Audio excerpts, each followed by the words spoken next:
بسم اللہ الرحمن الرحیم۔ سیرت النبی صلی اللہ علیہ وسلم، درس نمبر 27۔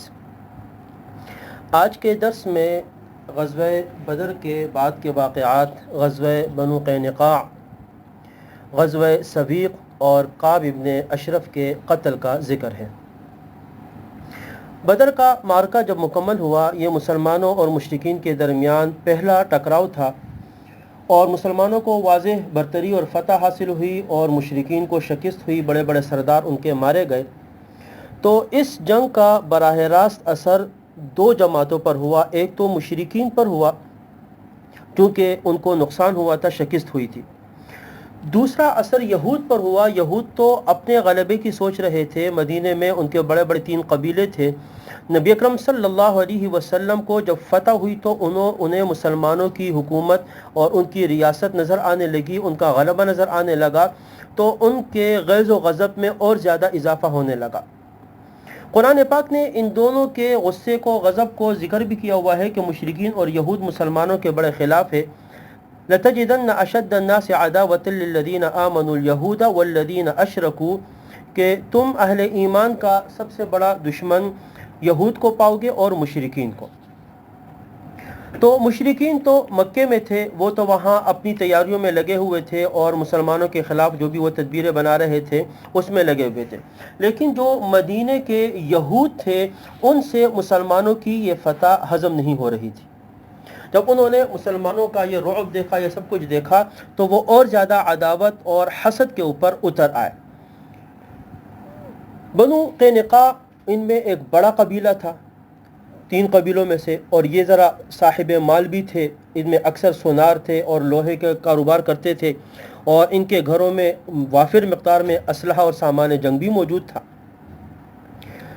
انہوں نے جب اس قسم کی خباثتیں شروع کی تو نبی اکرم صلی اللہ علیہ وسلم ایک مرتبہ ان کے بازار میں تشریف لے کر گئے، بنو قینقاع کے، اور ان سے کہا کہ اے یہود کی جماعت، اسلام قبول کر لو اس سے پہلے کہ تمہارے ساتھ بھی ایسا معاملہ ہو اور جس طرح قریش کے ساتھ ہوا ہے وہی مار تم پر پڑے۔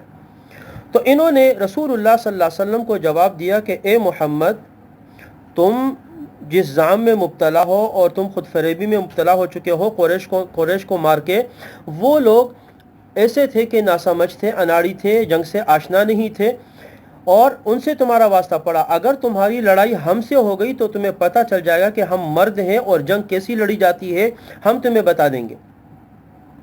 نبی اکرم صلی اللہ علیہ وسلم نے، اگرچہ یہ تو واضح اعلان جنگ تھا، لیکن آپ نے صبر کیا، غصہ پی لیا اور صحابہ کو لے کر چلے گئے۔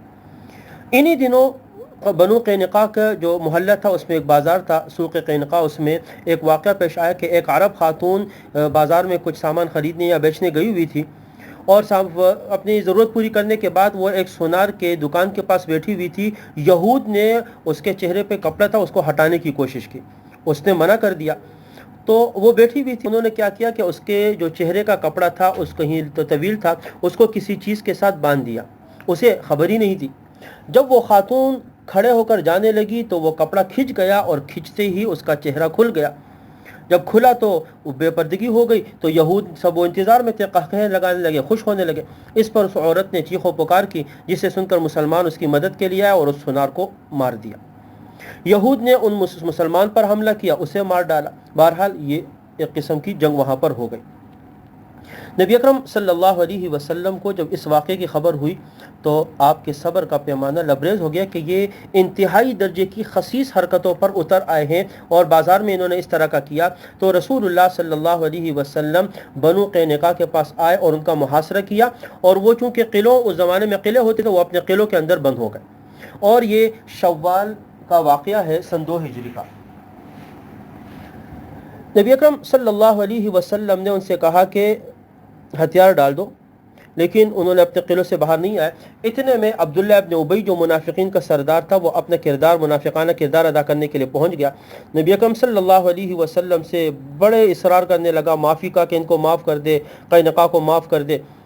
نبی اکرم صلی اللہ علیہ وسلم نے، چونکہ وہ بظاہر تو اسلام قبول کر چکا تھا، آپ نے اس کی رعایت کا خیال کیا اور ان کے لیے یہ حکم دیا کہ ٹھیک ہے، ہم تمہیں قتل نہیں کرتے، لیکن تم یہاں سے نکلو گے، مدینہ چھوڑ دو گے۔ چنانچہ ان سب کو مدینے سے نکال دیا گیا اور یہ شام کی طرف ازرعات کا علاقہ ہے وہاں پر چلے گئے۔ یہ تو پہلا واقعہ پیش آیا جو کہ بنو قینقاع کا تھا۔ اس کے بعد دوسرا واقعہ، مکے کے مشرکین جو تھے وہ بھی انتہائی غیظ و غضب میں تھے، اور ابو سفیان چونکہ وہ جنگ میں تو شریک نہیں ہوا تھا، وہ تو قافلہ لے کر آیا تھا، وہ تجارتی قافلہ، اور اس کا بیٹا بھی اس میں قتل ہوا تھا، اور اس نے نظر بھی مانی تھی کہ جب تک میں حضور سے بدلہ نہیں لوں گا تو میں اپنے اوپر پانی نہیں ڈالوں گا، غسل جنابت نہیں کروں گا، نہاؤں گا نہیں۔